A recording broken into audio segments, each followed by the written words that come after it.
Just like that, we're live on the internet. How's it going, Paula? Hi, Eric. Thank you for having me. Yeah, thank you for coming on. Again, this is the second time.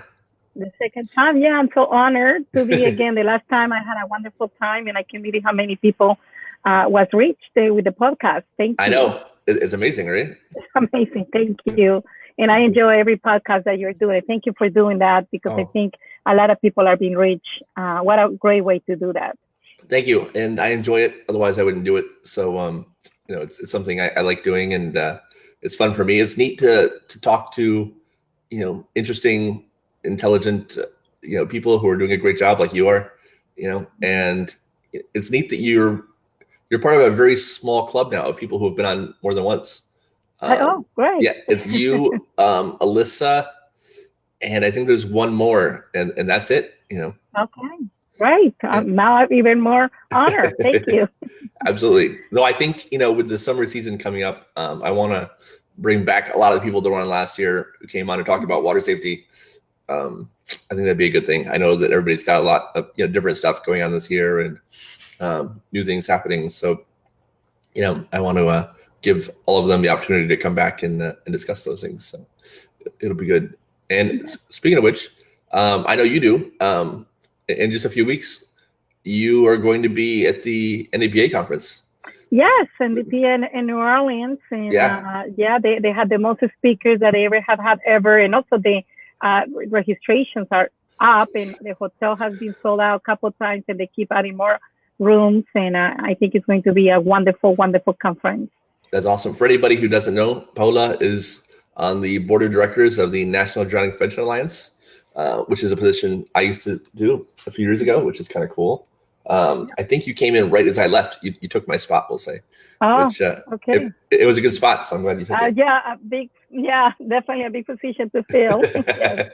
And you're also the executive director of the NCH Safe and Healthy Children's Hospital. No coalition, not hospital.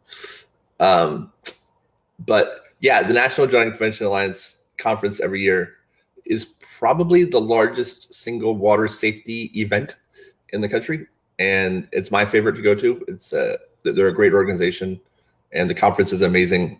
And they've been talking about having it in New Orleans for probably 1,000 years, roughly, give or take. They've wanted it to be in New Orleans for so long.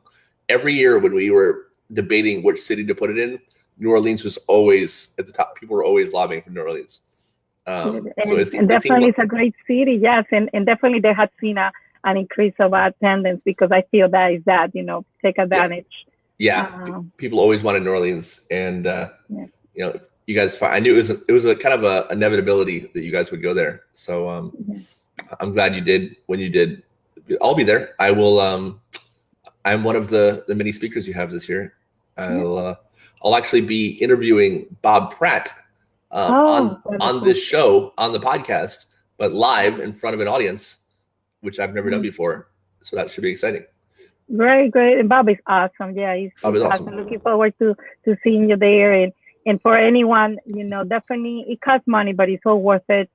Some of the initiatives that we have implemented here locally with a great success have been because of the connections that I have made at the conferences. Like Stu the Duck, Stu Learners, Doreen, and so many things. And you always learn, even that you think you have done or know everything, you always are going to learn something new and make a new connection. So is there anything going on at the conference new this year that people should know about, or? They have, definitely they have a newer speakers, I feel, because sometimes, which is nothing wrong, so that you have some same speakers, but they have, newer speakers. And I think a lot of the, the different water safety programs out there and how they're doing it. And also some research about some of the programs that have been done nationwide. But yeah, I think it's definitely is more variety, I feel, this year. Awesome. So if someone wants to find out about the conference, where do they go? They go to ndpa.org. Oh my God, let me just make sure that you're right. That's it. I know it is. It's ndpa.org. And they have another website that I believe is ndpaconference.com or ndpaconference.org. Yes, but if you go to the ndpa.org, you can get there. yes, you can get there. And actually, we are getting ready to launch a brand new website for NDPA. That's awesome. And it's going to be awesome. Yeah, like we have contract a graphic designer slash website developer, and she has done an amazing job. But yeah, if you go to ndpa.org, you will be able to see a tab for the 2019 educational conference right there. That's fantastic. You need a website to match that new logo. I know. Yeah, and that is what is so awesome, to have a graphic designer, because she understands, branding and the importance to keep the branding, along with the logo and everything else that is being done. My biggest accomplishment when I was on the board of the NDPA, in my opinion, was getting the logo changed to what it is now. Nice. Okay. You guys had the old logo that you had since you started, and one of the first things I did was I worked on getting that logo changed, and I had a bunch of designers, and they did submissions, and I culled through them for several weeks and came up to like a final 4, and the board voted, and they picked that one, and so my legacy for the NDPA is the logo you guys have. So awesome, and I think everybody loves it. I love the colors and also what it stands, like people holding hands, and it just is great. But yeah, I bet you're going to be very pleased when you see the new website. It's awesome because it goes along with the brand. Perfect. The logo, yes. Yeah, and the 4 pillars, right? Each hand represents one of the 4 pillars, and yeah, it's cool.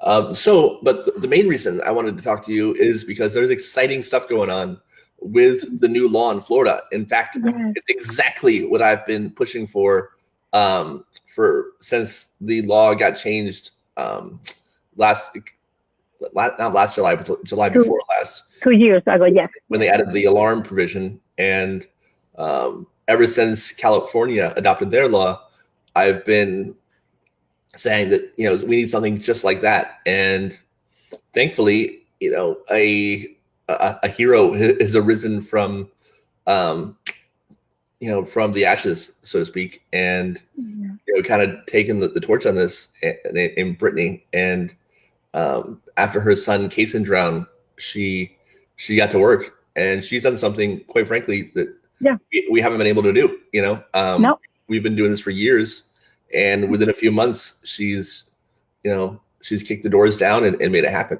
And it's amazing. It's really, really, truly phenomenal. So if you can you explain the proposed law that Kason's cause? Yes.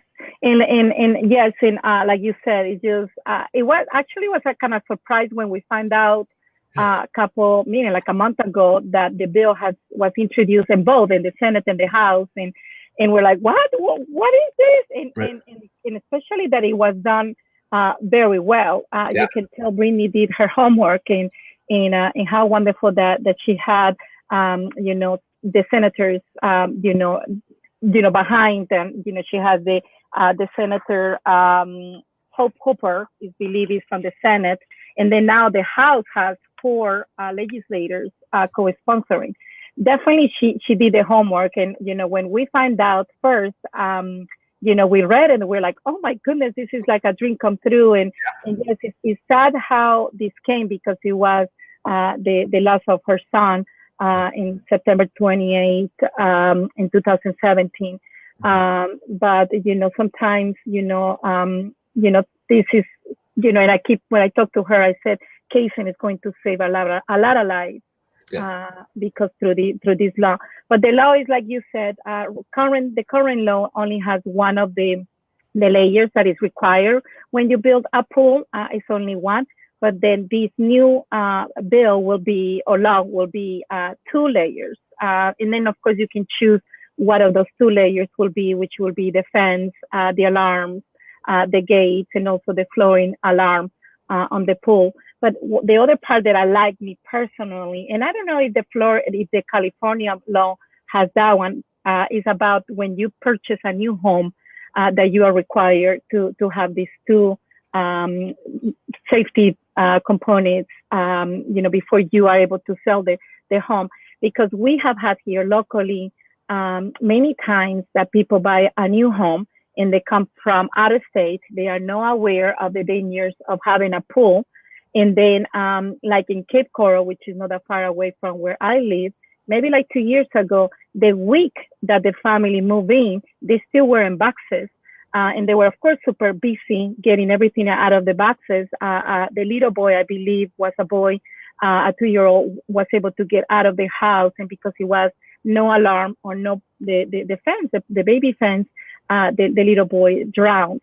And I think in New York, I think it was like 2 years ago, was the two twin brothers, the same scenario. The first month that they just had moved in, it happened. For me, it's because if your pool was built before, I think, the 2000 law, when it was implemented, 2001, yeah, 2001 was grandfather in, and nobody was going to to have the knowledge that you had to do that, and then you were able to sell the home without doing anything. But I feel one, definitely to have the two layers, but also for me is that when you sell a home, then you have to you are required now to have the 2 layers as well. And I feel that, most of the families are going to most likely to afford maybe a home that maybe was built already. In that way, they are going to be aware now of the dangers, not the dangers, but now they're going to be, the pool in the house is going to be safer now because of the 2 layers that is going to be required. So for anyone who doesn't know, an accepted thesis in pool safety is that the more layers of protection you have in place, the safer the pool is, and that the solution to drowning in pools, which is the #1 cause of accidental death for children between 1 and 4 years old, that the way you fix that is by implementing multiple layers of protection between the home and the pool. Yeah. And those layers, yes. Yeah, those layers are typically described as parent supervision, high locks in all the doors and windows, alarms in all the doors and windows, a pool safety fence separating the home from the pool, isolating the pool in the backyard, swim lessons so the child knows how to swim, alarms in the pool that go off if the child does access the water, and finally CPR is probably the last layer of protection. And I might be missing one, but that's pretty much the idea, is that the more layers you have, the closer you get to a fail-safe system as possible. And my family coined the idea and the term of layers of protection back in 1989. My dad wrote a book, and layers of protection was a chapter in the book. It was on how to childproof the home, and he had a chapter on water safety, and he came up with the layers of protection in the book. And then he presented it to the CPSC and the Broward Health Department in the late 80s. But yeah, so the layers of protection has been something we've been passionate about since my dad came up with it in the late 80s. But the water safety community as a whole has kind of adopted it as the way that you stop a drowning, because it works. The more layers you have, the less likely a drowning is. And I've been using an idea called the Swiss cheese model, where the idea is that if you have stacks of Swiss cheese, right, they've got holes in them. So each slice of cheese is a layer of protection, and they've got holes, right? But for a drowning to occur, you have to have a clear view from the top of the stack to the bottom to the table, right, where all the holes line up. So every slice of cheese you have in a row rather, the less likely all the holes line up, right? There's more likely there's one that's going to be in the way. So that's a kind of a neat way of thinking about it. No, completely. I'm going to steal that idea, and when I explain the layers of protection, I'm going to definitely use it, because it gives a very visual to understanding. So that like for me, it makes a lot of sense. Because we as a parents cannot supervise our children 24/7. Of course, when you have a pool party and a family gathering, you have to have the water watcher designate. But when you are unfortunately, a lot of the drownings happen when people are, when the family is not even using the pool.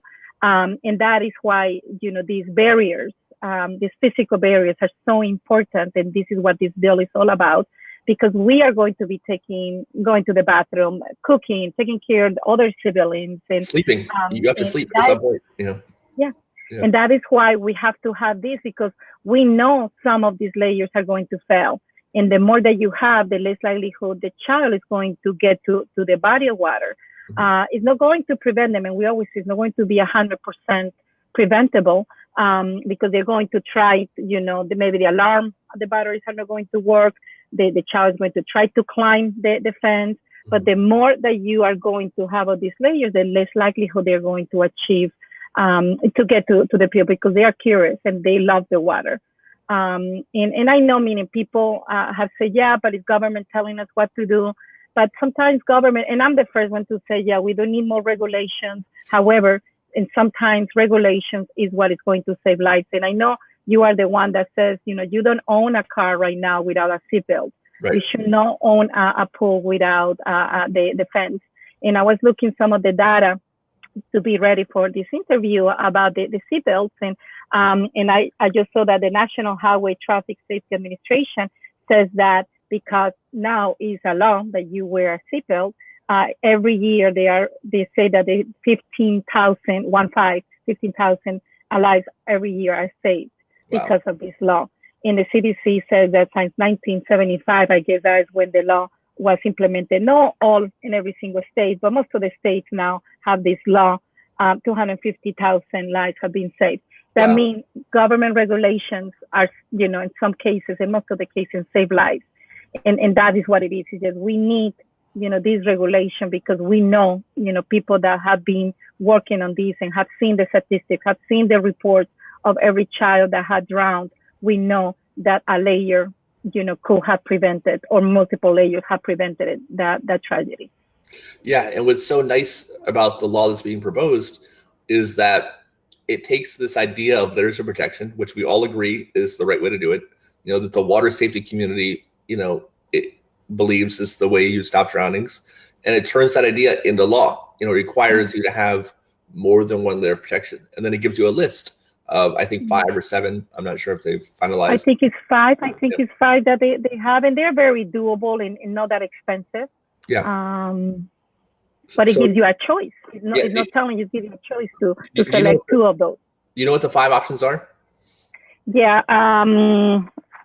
Let me just make sure that I give you the right. The first one is the pool must be isolated from access to a home, but enclosed that meets the pool barrier requirements, which will be the fence, the pool fence. Yep. The second one will be the pool must be equipped with an approved safety pool cover.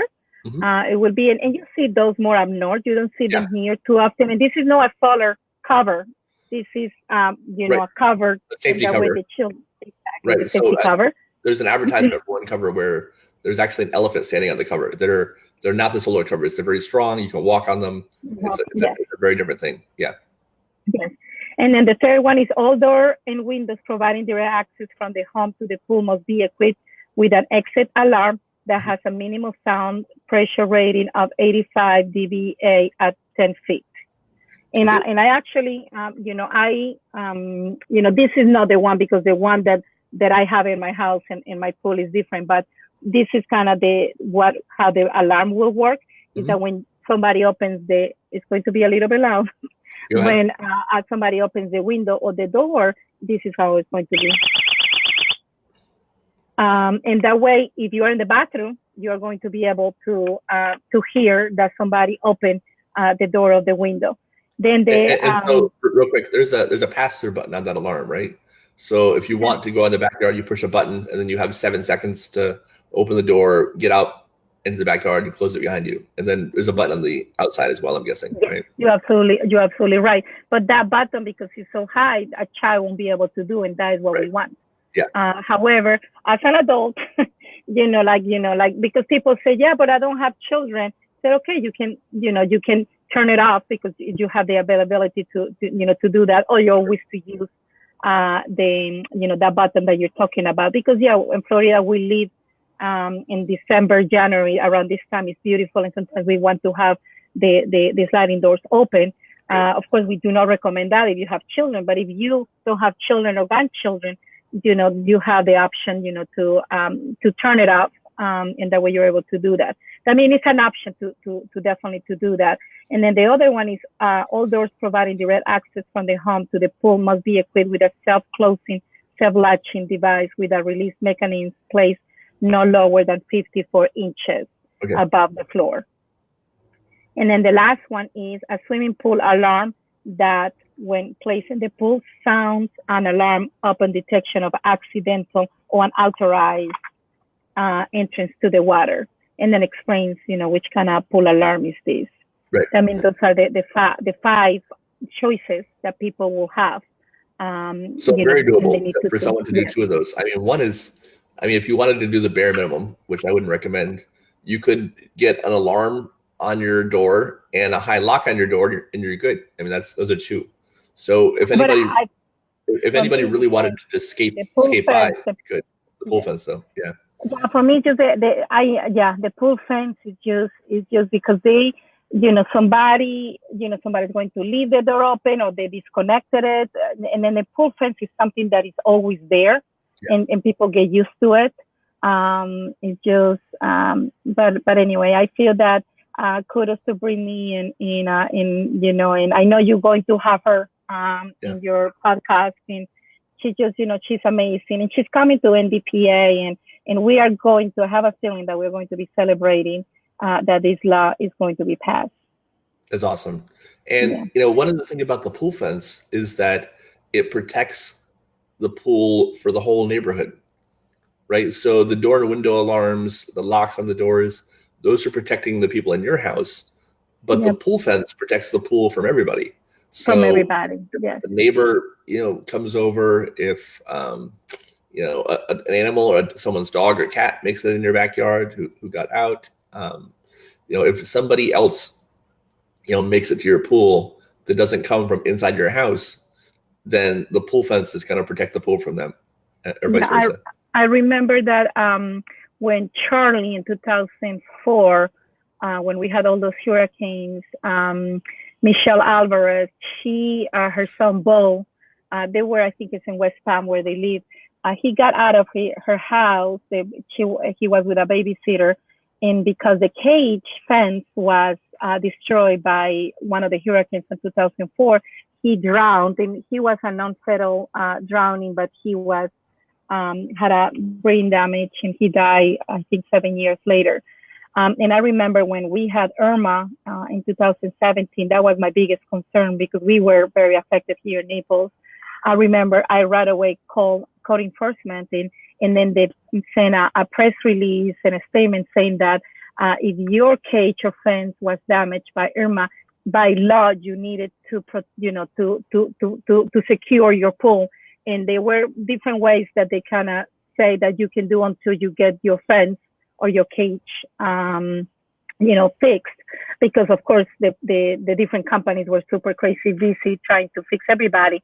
But and I know if you look in the DCF report, there were a couple drownings that had happened in the other coast because the homes were unsecure because of Irma's. The winds destroying the fence and the cage. I mean, you're absolutely right.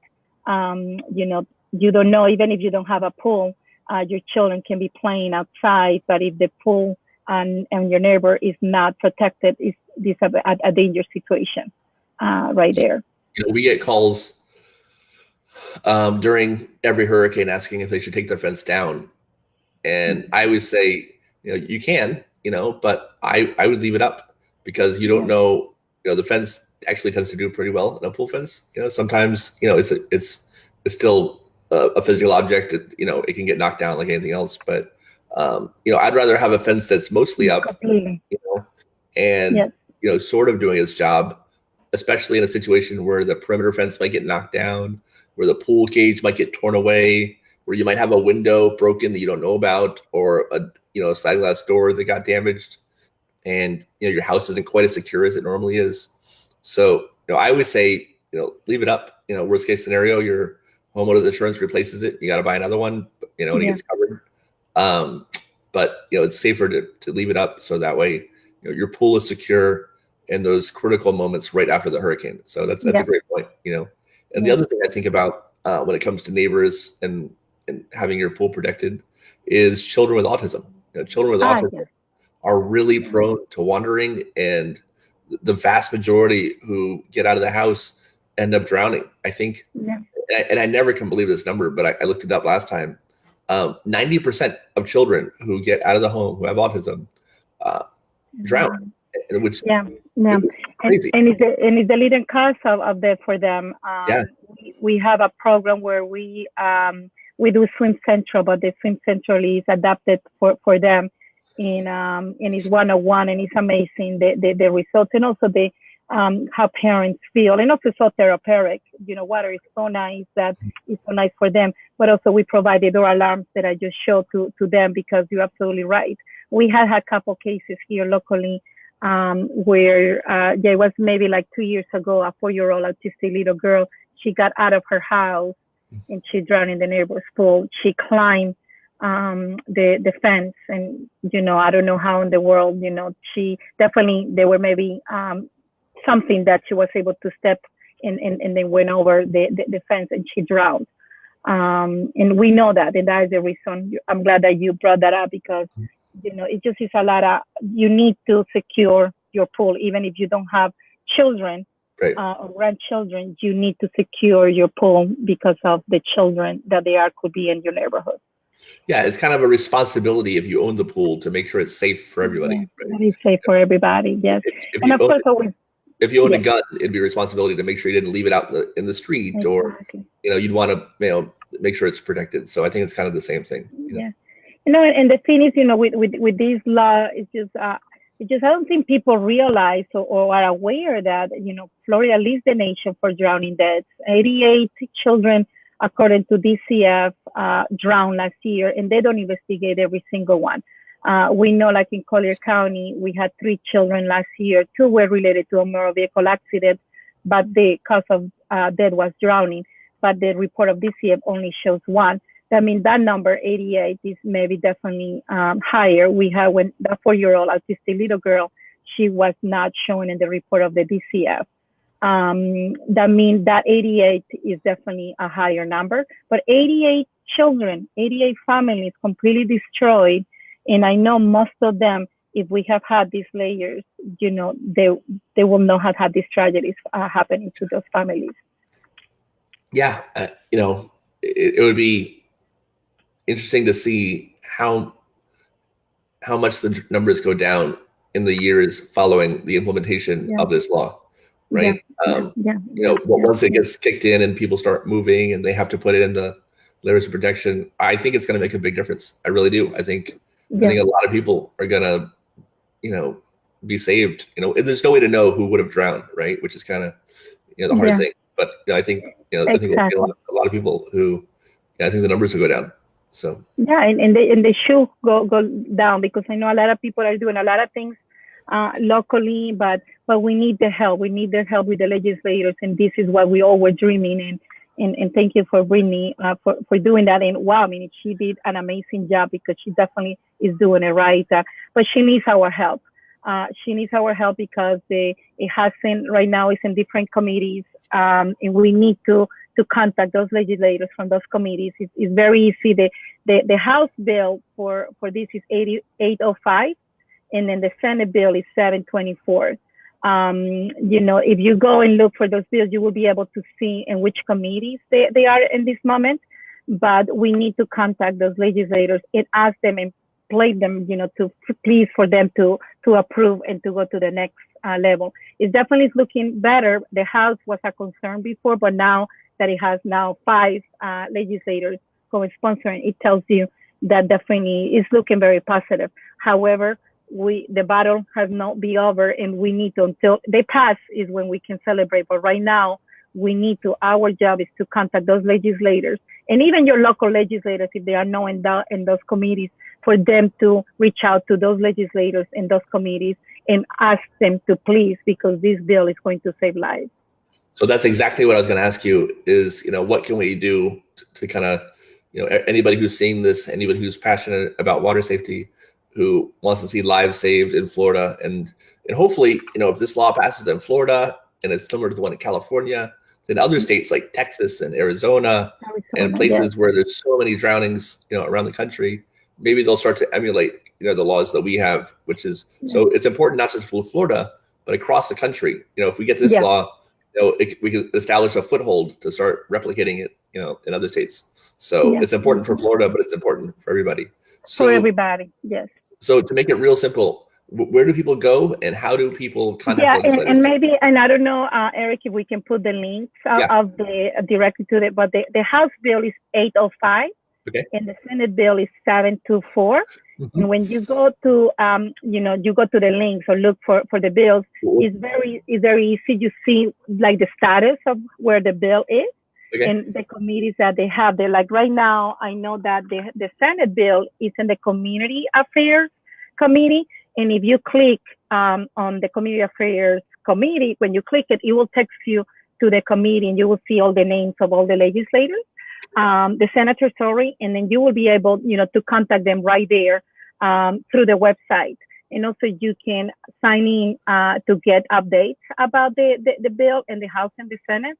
But the call to action right now is that everybody needs to be emailing and calling those legislators from those committees, but also the local ones, because the local ones, your local legislators can encourage those legislators in those committees to pass it. The more people that are aware, and more support, the most likelihood it's going to pass. So right now, the name of the committee is the what committee?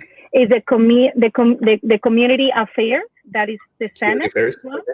And then the one in the House is I believe is the Business and Professional Subcommittee is the one that has it. And I believe it's next week when they're going to be having those meetings, but it hasn't been posted on the website in both bills. That is the reason every morning I go and check through the links, what is the status. But I know I was talking with Brittany, and right now is the call to action is for everybody to call those people from those committees and also reach out to your local legislators. Perfect. So if you'll just leave the link in the comments to this, then I will. Yes. Everybody can go in the comments here, and I'll pin that if I can to the top. So wonderful. We'll make sure Thank you. We'll make sure it's easy for everyone. And if we can do that, I think if these legislators see that there is an outpouring of support locally in Florida and beyond for this legislation, I think there's no reason not to do it for them. Not to do it, And I don't think that people I know you guys have a wonderful video about not to take away about the children who have died due to guns, because that is another issue and there is another subject that to discuss. But there are more children that die because of drownings than what we had in guns, and it's a lot of attention about gun control, which again is a different topic. But we have 88 children last year. It's just I don't think people realize that. People don't know. Yeah, you hear once in a while, but then they don't understand the big issue that we lead the nation. Let's hope that Florida stops leading the nation. Can we do that in 2 years? That would be a dream, and this bill will do that. I want Florida to lead the nation in having, the best pool safety law in the country. That'd be how I want to lead the nation, or the most people getting sunburned, not drowning, And we don't want, and I know some people say we don't want to scare people to come to Florida, and no. Pools are wonderful. Like yesterday, I was talking with one of the realtors in town, and I said, I don't want realtors to stop selling, of course, selling homes with pools. Right. How wonderful will be that when you sell a pool, that the new family is going to be aware of the dangers and is going to have at least 2 of these layers in place. Right. We already had a drowning in the beginning of the year, the second week of January. It was a family from Chicago that had was renting at home, and they were not aware, I will assume, none of these layers of protection. And because most likely in Chicago, they don't have a pool, maybe they live in an apartment building. That is what I'm just thinking. And we see this over and over, families from outside Florida coming and then leaving the state without their child because they were not aware or there was no layers in their home that they were renting or they just purchased. And I think that is what we want people to come to Florida. We don't want to scare them, but we want for for no parents or no families to leave the state without a child because they drowned. Right. If you move up to, Chicago or New York, you know that you're gonna have to deal with the cold, and you educate yourself, and you buy, bigger coats, and all the different layers of protection you need to protect yourself from the elements. Same thing. If you move to Florida, people need to be aware of, what we have here, which is, the swimming pools, and so it's important. Yeah. But yes, and kudos, but yes, please, people, we will put the links, but people, please take the time. And I know some people, due to their work, they are not able to do that, especially like from the Department of Health or some of the government agencies. However, you can do it from your personal email. You are a citizen, you are a voter, you can do it. But yeah, we need this. It will be very sad that Brittany, all her work and all her support that she's getting from these legislators, that doesn't pass because we didn't get together as a community, as a water safety advocates, and help her. 100%. Awesome. So is there anything else going on that you want people to know about? No, just definitely we are gearing up. May is Water Safety Month. May 15 is International Water Safety Month.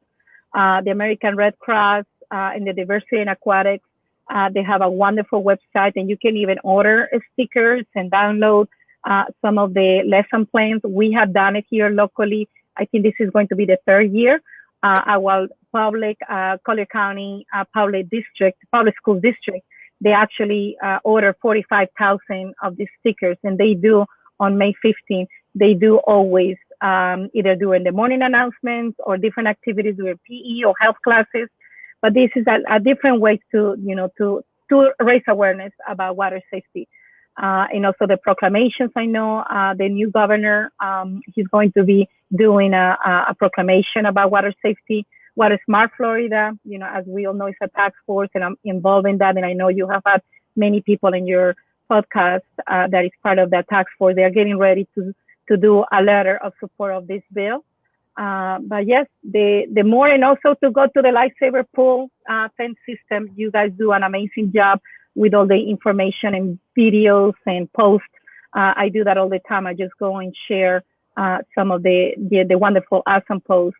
But the more information that we can always share, we need to all work together and definitely continue promoting the layers of protection, because no one layer can prevent the tragedy of drowning.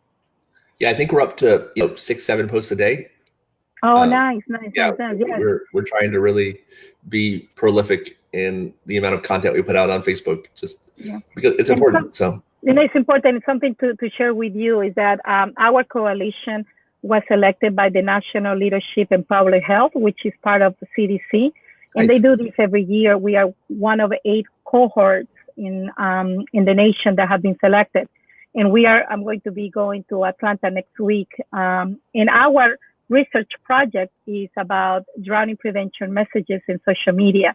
We are going to be doing a research to see if the messages that we are using is changing behavior or not. We are going to be doing the control group and no control group, and I will keep you informed on how that goes. But we are very, very excited about, because we know social media is the way to get the parents and the young people to understand, and to be educated. That's fantastic. Congratulations on that. Yeah, thank you. Very exciting. Yes. But I'm excited just for us to understand more about, what it works and what it doesn't work in social media, because that is the way for us to promote right. The old alternative stuff that we used to do in newspapers and things like that. That is not the way anymore to market. And social media is not the way of the future. It's right now. Like, it's happening currently. People right who now say that social media is the future of communication and advertising and messaging. Now. It's not true. It's now. It's currently happening. So it's not just for kids. Most 45, 50-year-olds, the first thing they do in the morning is check their Facebook. So it's all age groups. It's all demographics. The things that I always recommend to people is that, like, for example, you guys have a wonderful post. Like right now, I'm looking the one that the lifeguards are no glorified babysitters. Like, just, I go to the group moms, because every community has these mom groups on Facebook, which are closed groups. I share these posts all the time in those groups, and you will be, very curious to see, the outreach that these posts are having, because it's like mom talking to mom. And I keep saying that to people, stop, maybe spending money in a big ad, in some of the newspapers, which is still good, but it just definitely social media is, like you say, is there right now, and it just definitely can, get to more people and also to get those wonderful posts, share in those group moms. It just is very important. Those mom groups are great. I talk about those all the time. And, whenever I have a Lifesaver pool fence dealer, one of the local dealers around the country, and they come to me and say, should I spend this money on a billboard, or, this guy called me, wants me to do radio advertising, or this guy wants me to sponsor a park bench, or, whatever it is, my answer inevitably every single time is no. Take that money, that exact same money, and put it into Facebook or Google Ads, one or the other. Don't mess around with, the things that worked 30 years ago, and do what's going to get you the best bang for your buck right now, which is with Facebook or Google. It's those two. So. If you are new, just definitely go to your site, Lifesaver Pool Fence System, because you're doing an amazing job. You definitely know what you're doing. Thank you. And I always say, let's don't replicate, let's share. You guys have the knowledge and definitely the expertise. I'm learning a lot from you guys. Well, thank you. Well, thank you so much, Paula. I really appreciate it. You're doing awesome stuff. See you at NDPA. See you at NDPA. We will be celebrating that Florida passed this law. Yes. Will we know by then? Is it that soon? I think so. Wow. But you never know, because and hopefully Brittany, when she comes to do the podcast, she will have an update. But we were talking, and she was thinking that that maybe we will know and be able to celebrate at NDPA. Wow, that's really cool that it's so quick. The 15th and the 19th in April. We will see. We will see. It will be awesome if that we can celebrate. That's awesome. Yes. It'll also be my birthday that week also at the NDPA. Okay. So I'll be celebrating my birthday in New Orleans. Which date? The 19th of April. Okay. So nice to know. Yeah. We'll be celebrating. I'll be driving back on my birthday, but it'll be good. So, but yeah, we're Friday is the 19th, so I'll be coming back. Okay, yes. I leave Thursday night. Yeah. I leave. Okay. The day before, the 18th. Perfect. All right, Paula. Thank you so much. I really appreciate you. And everybody should go check out the stuff she's doing with the Safe and Healthy Children's, the NCH Safe and Children's Healthy Coalition, NDPA.org. They're a great organization. If you're in water safety, definitely attend the conference in New Orleans.